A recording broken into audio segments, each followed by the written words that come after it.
இலங்கை தமிழர்கள் படுகொலையை கண்டித்து தளபதி விஜய் ஒரு நாள் உண்ணாவிரத போராட்டம் செய்த போது அவரின் வயது 34.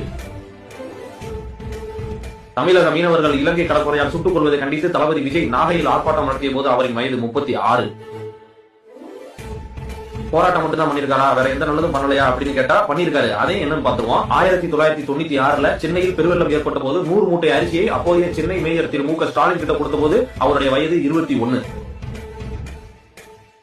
1998 சென்னையில் மழையால் பாதிக்கப்பட்ட குடிசை பகுதி மக்களுக்கு தேவையான அரிசி மூட்டைகளை அவரே நேரில் போய் கொடுத்த போது அவருடைய வயது 23.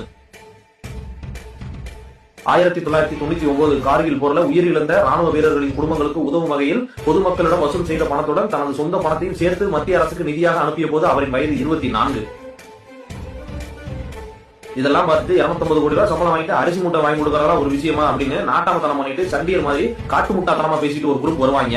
அவங்களுக்கு ஒரு பதில் என்ன அப்படின்னா 250 கோடி ரூபாய் சம்பளம் வாங்குறது. பேரு விஜய், ஊரு விஜயபுரம். பேரும் ஊருமே விஜயா? விஜயனாவே வெற்றினா இனிமேல் இந்தியா பூரா இந்தியா என்ன எந்த நாடு போனாலும் கூட்டங்களும் பின்னால சுத்தோ சுத்துன்னு சுத்த போகுது.